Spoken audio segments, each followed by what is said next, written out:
My self Umama और आप देख रहे हैं मेरा यूट्यूब चैनल मेडिकल हेल्थ। आज हम पढ़ेंगे माइक्रोबायोलॉजी का न्यू चैप्टर स्टार्ट करेंगे जो कि है आइसोलेशन। अब हम देखते हैं कि आइसोलेशन क्या है, हमारे पास ऑब्जेक्टिव्स क्या है आइसोलेशन के। आइसोलेशन में हमारे पास 4 ऑब्जेक्टिव आ जाते हैं, ठीक है, जो हम इस यूनिट में कंप्लीट करेंगे। फर्स्ट ये है कि आइसोलेशन होती क्या है, सेकेंड उसकी टाइप क्या है, फिर आइसोलेशन जो है वो किस तरह रिलेट करती है इन्फेक्शन कंट्रोल की चैन के साथ। देन जो है नर्स की क्या रिस्पॉन्सिबिलिटीज़ है इन आइसोलेशन में, ठीक है। तो हम स्टार्ट करते हैं। सबसे पहले आइसोलेशन होती क्या है। आइसोलेशन जो है ये एक ऐसी टर्म है जो हम यूज़ करते हैं, ठीक है, प्रिकॉशंस के लिए। प्रिकॉशंस यानी कि हम बचने के लिए, कोई भी पैथोजन है वो फैल रहा है, वो सस्पेक्टेबल हो पर्सन्स जो है उनके रेशो को हम कम करते हैं, ठीक है। यानी कि हम इन्फेक्शन को कलोनाइज होने नहीं देते। इसी तरह हम पेशेंट्स को उन पेशेंट से दूर रखते हैं जो कि इफ़ेक्टेड है पैथोजन के साथ, ठीक है। अब इसका पर्पस क्या होता है, इससे क्या होगा, अगर हम आइसोलेशन करेंगे, आइसोलेशन को अपनी प्रैक्टिसेस में लाएंगे तो बीमारियां कम फैलेंगी। स्पेशली हॉस्पिटल में अगर एक पर्सन एक बीमारी के साथ हॉस्पिटल में आया है तो उसको उसी बीमारी के साथ ट्रीट किया जाएगा। ऐसा नहीं होगा कि वो 2 से 3 और डिजीज़ अपने साथ वापस लेके घर जाए, ठीक है। और इसमें हम ये भी ख्याल रखेंगे कि पेशेंट का जो कंफर्ट जोन है ना, वो मिनिमाइज उसको डिस्टर्ब किया जाए, ठीक है। देन हम देखते हैं एक्सप्लेनेशन। एक्सप्लेनेशन में क्या बोल रहे हैं कि आइसोलेशन जो होती है ये वेरियस मेजर होती है, ठीक है। प्रिवेंट करती है कॉन्टाजीनियस डिजीज से, ठीक है, सेपरेट होने से, एक पेशेंट से दूसरे पेशेंट में फैलने से रोकती है। हेल्थ केयर वर्कर्स को, विजिटर्स को, यानी कि कोई भी पर्सन है, अगर अगर एक पेशेंट किसी इस तरह की डिजीज़ के साथ इफेक्टेड है, ठीक है, जिसके लिए आइसोलेशन की नीड है और हम उसको आइसोलेशन नहीं दे रहे, तो क्या हो रहा है कि कोई भी पर्सन उससे मिलने आ रहा है, ठीक है, तो क्या हो रहा है कि वो डिजीज़ है उसको भी लग रही है। हेल्थ केयर प्रोवाइडर्स उसको जाके हेल्थ प्रोवाइड कर रहे हैं, अब वो क्या है, वो भी इफेक्टेड हो रहे हैं अगर प्रिकॉशंस प्रॉपर नहीं ले रहे तो, ठीक है। तो आइसोलेशन जो है ये एक ऐसा वेरियस है जो ज़रूरी है, हॉस्पिटल सेटिंग में बहुत ज़रूरी है, ठीक है, कि ऐसे पेशेंट को जिसको कोई डिजीज़ है उसको आइसोलेट कर देना। देखो आइसोलेट भी हमारे पास डिफरेंट चीज़ें होती है ना, कि ज़रूरी आइसोलेट का मतलब ये थोड़ी है कि मतलब कंफर्ट जोन को हमने मिनिमाइज करना है, ठीक है। अब ये आइसोलेशन जो है ये वायरल इलनेस के लिए यूज़ होती है। फॉर एग्जांपल कोई हमारे पास पेशेंट आ जाता है ट्यूबरकुलोसिस का, तो उसको आइसोलेट कर दिया जाता है, ठीक है। जैसे हमारे पास पिछले कुछ ईयर्स पहले जो है हमारे पास कोविड चल रहा था, कोविड में भी हम आइसोलेशन को प्रेफर कर रहे थे। तो इस तरह से कुछ वेरियस डिजीज़ के लिए आइसोलेट किया जाता है, ठीक है। अब आइसोलेशन में अगर कोई पर्सन है तो इसका मतलब ये नहीं है कि उसको जो है अगर आपने आइसोलेट कर दिया है तो वो अपने बिलव्ड वन से मिल नहीं सकते, या फिर अगर वो आइसोलेट है तो हेल्थ केयर प्रोवाइडर वहाँ जाके उसको आइसोलेशन में केयर प्रोवाइड नहीं कर सकते, ठीक है। अगर विजिटर्स जाएंगे तो वो एक प्रॉपर जो है वो आइसोलेशन के प्रोटोकॉल्स फॉलो करेंगे, जैसे कि वो ग्लव्स पहनेंगे, गाउन पहनेंगे, मास्क वेयर करेंगे, ठीक है। इसी तरह हेल्थ केयर विजिटर भी जा रहे हैं तो वो भी जो है वो भी गाउन वेयर करेंगे, मास्क वेयर करेंगे एंड ग्लव्स वेयर करेंगे, ठीक है। अब हम देखते हैं कि आइसोलेशन की टाइप्स, ठीक है। हमारे पास फर्स्ट आइसोलेशन आती है स्ट्रिक्ट आइसोलेशन।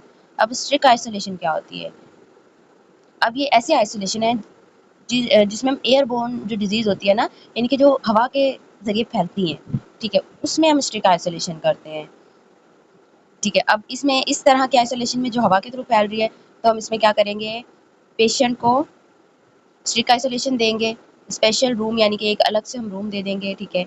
उसका रूम का वॉशरूम भी अलग होगा, ठीक है, और वो अलग तरीके से फैसिलिटेट होगा, यानी कि उसको जितनी भी ज़रूरत की पेशेंट की ज़रूरत की चीज़ें होंगी वो रूम के अंदर मौजूद होंगी, ठीक है। अब देखें स्पेशल जैसे कि फॉर एग्जांपल लेबोरेटरी होगी वहाँ पे, और उसको पेशेंट को ट्रीट करने के लिए जो हमें इंस्ट्रूमेंट चाहिए, फॉर एग्जांपल अगर एक डॉक्टर आते हैं उनको स्टेथोस्कोप चाहिए तो वो भी वहीं होगा, ठीक है। और वो स्टेथोस्कोप बाहर ले जाके किसी और पेशेंट पे यूज़ नहीं किया जाएगा।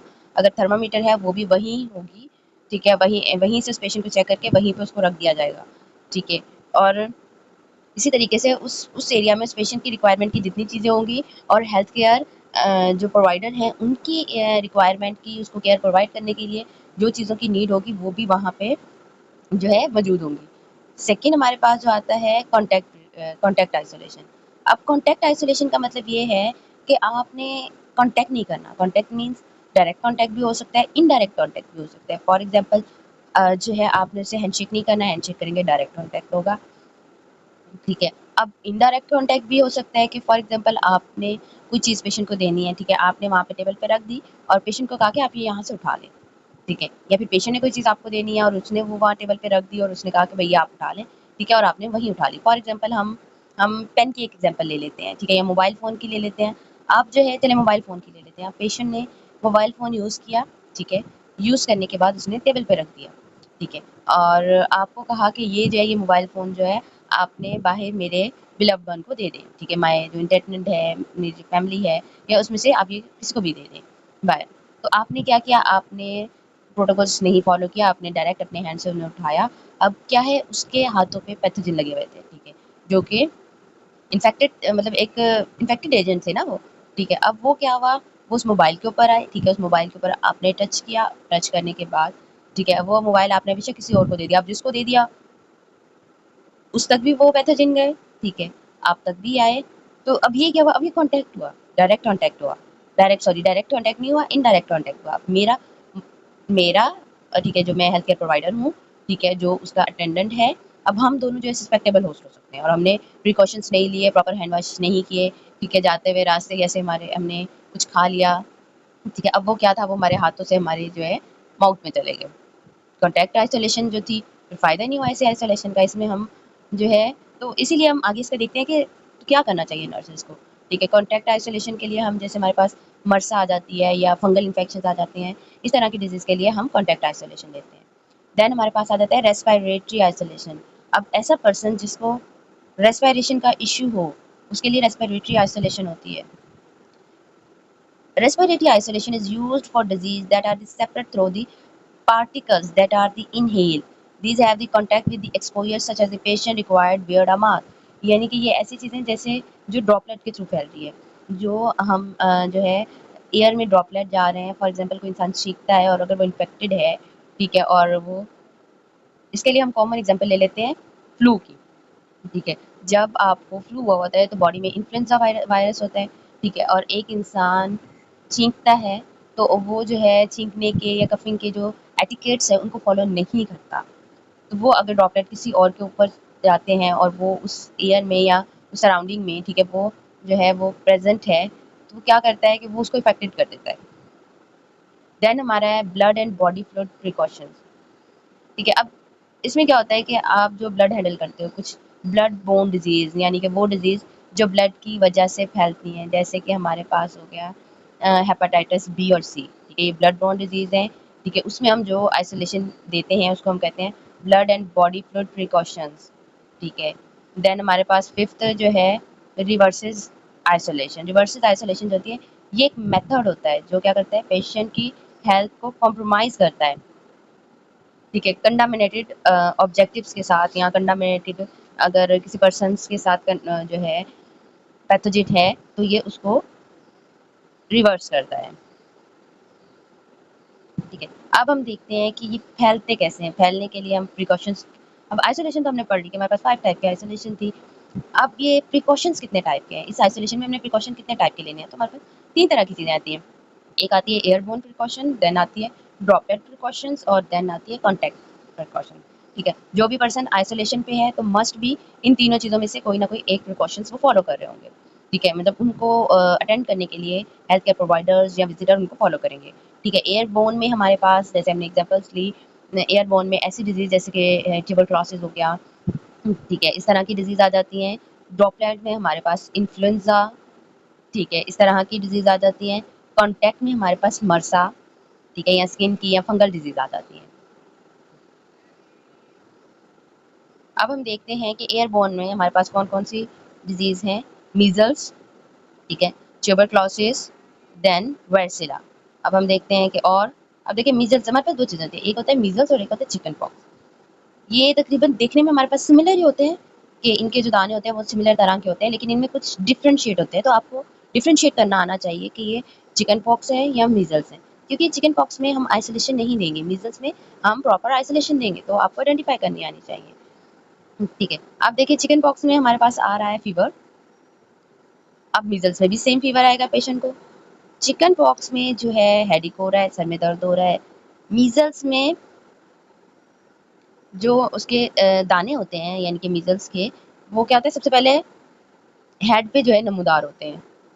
मतलब सबसे पहले वो आपको पेशेंट आपको बताएगा कि ये दाने मेरे ना हेड पे निकलना स्टार्ट हुए थे, ठीक है? रैशेज़ टाइप था, रेड रेड था, ठीक है? उसके बाद चिकन पॉक्स आपको मिलेगा टेंडरनेस और फटीग पेशेंट, और आपको मीज़ल्स में आपको मिलेगी पेशेंट के जो आईज़ है वो रेड होगी या इन्फ्लेमेटेड होगी, ठीक है? और चिकन पॉक्स में रेड स्पॉट्स जो होते हैं वो फर्स्ट आपके चेस्ट एरिया पे अपीयर होंगे या फेस पे या बैक पे, ठीक है? और यहाँ पे हमने देखा था कि वो आपके फॉरहेड पे अपीयर हो रहे हैं। इसमें मीज़ल्स में रनिंग नोज़ होगी, हैकिंग होगी, कफ होगी और सोर हो मतलब गले में भी इश्यू आएगा। पेशेंट कंप्लेन करेगा कि मुझे ऐसे फ़ील हो रहा है कि मेरा गला ख़राब है, मुझे कुछ खाया पिया नहीं जा रहा, ठीक है? लेकिन मीज़ल्स में डिक्रीज़ एपेटाइट, वो कहेगा मुझे भूख नहीं लग रही, ठीक है? वो ये नहीं कहेगा कि मुझे गले में दर्द हो रहा है, लेकिन वो कहेगा कि भूख नहीं लग रही, यानी कि स्टमक जो है अपसेट है। जी। अब देखें जो मीज़ल्स के दाने होते हैं, तो वो कुछ इस टाइप के होते हैं, ठीक है? एक वाइट कलर का स्पॉट होगा और उसके साइड पे जो है सर्कल होगा रेड कलर का। लेकिन सेम जो आपके चिकन पॉक्स के दाने हैं, वो ऐसे नहीं होंगे, ठीक है? ये जो है इनमें थोड़ी-सी पस की जो ब्लस्टर्ड होंगे, अगर इचिंग होगी, बहुत ज़्यादा ख़ारिश होगी, तो आप इसको थोड़े से ऊपर से रब करोगे तो ये ब्लास्ट हो जाएँगे, ठीक है? अब ये 2 डिफ़रेंस थे हमारे पास चिकन पॉक्स में और मीज़ल्स में। ठीक है, अब देखें जो हमारे पास ट्यूबरक्लोसिस है, वो कहाँ पे होती है? वो हमारे लंग्स के एल्वेलाई में होती है। माइक्रोग्राम नेगेटिव बैक्टीरिया जो होता है वो जो है इसका सबब होता है। इसकी वजह से जो है ट्यूबरक्लोसिस होती है। ठीक है, देन हम आ जाते हैं एयरबॉर्न प्रिकॉशंस। पेशेंट जो है क्या होगी प्लेसमेंट होगी, ठीक है? एयरबॉर्न प्रिकॉशन में एक सिंगल रूम दिया जाएगा जिसमें नेगेटिव एयर प्रेशर होगा। वहाँ पे एक डिवाइस लगी होगी जो कि प्रेशर को मॉनिटर करेगी। वहाँ पे नेगेटिव एयर प्रेशर होना चाहिए, अगर नहीं है तो मीन्स कि आइसोलेशन प्रॉपर नहीं है, ठीक है? और 6 to 12 air exchange per hour, मतलब 6 से हर 12 घंटे बाद वहाँ की एयर जो है वो चेंज होनी चाहिए, ठीक है? ये रूम्स में डिवाइसेज़ लगी होती है, खुद ब खुद एयर चेंज करते हैं, ठीक है? नहीं तो पेशेंट को बहुत ज़्यादा सफोकेशन होने लग जाती है। अब रूम डोर क्लोज, अब ऐसे रूम का आपने डोर जो है वो क्लोज रखना है, ठीक है? और टेस्टिंग नेगेटिव प्रेशर की डिवाइसेस के लिए हमारे पास देखिए ये एक ऑटो प्रेशर मॉनिटर होता है। इसको आप जो है ये खुद ब खुद चीज़ें मॉनिटर करता रहता है, ठीक है? तो आप इसको टेस्ट करते रहें। अगर स्मोक ट्यूब वहाँ पे जलाएँ, ठीक है? तो ये आपको अलार्म देगी या इस तरह का कोई ऑटो सिस्टम इनका जनरेट होगा कि ये एयर को क्लीन करेगी, क्योंकि इसने एनी हाउ एयर को क्लीन रखना है और नेगेटिव प्रेशर पे रखना है। कोई भी पॉल्यूशन स्टे नहीं करने देना, ठीक है? अब एयरबॉर्न प्रिकॉशन में एक क्या स्टैंडर्ड्स हैं? स्टैंडर्ड प्रिकॉशन का मतलब होता है कि आपने वो हमेशा वो चीज़ को फ़ॉलो करना है और हर पेशेंट के लिए फ़ॉलो करना है। इसमें हम अप्लाई करेंगे स्टैंडर्ड प्रिकॉशन, जैसे कि हमारे पास N95 मास्क जो होता है वो हम वेयर करते हैं, यानी कि PPE पर्सनल प्रोटेक्टिव इक्विपमेंट्स होते हैं, ठीक है? इसमें आपने सर्जिकल मास्क या दूसरा मास्क वेयर नहीं करना है, N95 ही वेयर करना है, ठीक है? सेकंड जो है लिमिट पेशेंट मूव। पेशेंट को बहुत ज़्यादा मूव अगर वो कहीं बाहर जाना है तो नहीं, उसको बता दें कि आपने रूम के अंदर ही रहना है। Patient should be wear the surgical mask. देखिए अगर तो आपका जो है नेगेटिव जो प्रेशर है वो मेंटेन है, तो पेशेंट को नीड नहीं है कि वो नेगेटिव जो है सर्जिकल मास्क वेयर करे, क्योंकि अगर वो ट्यूबरक्लोसिस का पेशेंट है तो उसको सफोकेशन होने लग जाएगी, ठीक है? तो ये एक ऑप्शनल है, लेकिन जो विजिटर्स हैं या हेल्थ केयर प्रोवाइडर्स हैं, उन्होंने N95 मस्ट वेयर करना है, ठीक है? अब जो है N95 वेयर करने की भी कुछ टेक्निक्स हैं कि आपने प्रॉपर उसको फेस पे वेयर करना है और नोज़ की तरफ से उसको एयर टाइट करना है, ठीक है? और मेक श्योर करना है कि वेल सील्ड है। अगर मास्क वेल सील्ड नहीं है तो आप सेफ नहीं हो, ठीक है? देन हम आ जाते हैं ट्यूबरक्लोसिस की तरफ। ट्यूबरक्लोसिस जो है वो एक लेरेंजियल पल्मोनरी डिजीज़ है। इसमें स्पुटम्स के सैंपल होते हैं, एसिड, फैट, बेसिलाई ट्रांसमिट ये जो है फैलती है एयरबोर्न के थ्रू, ठीक है?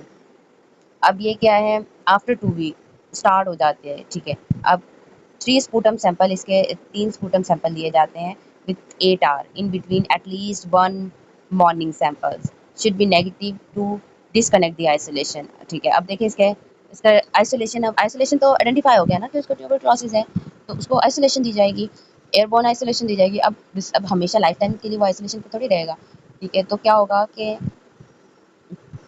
जो है जब ट्रीटमेंट को 2 वीक्स गुज़र चुके होंगे उसके बाद 3 सैंपल लिए जाएँगे, एक मॉर्निंग का, ठीक है? हर 8-8 घंटे बाद सैंपल लिए जाएँगे, इसमें से एक मॉर्निंग होगा, ठीक है? और इसी तरीके से एक जो है इवनिंग में चला जाएगा, एक नाइट में चला जाएगा।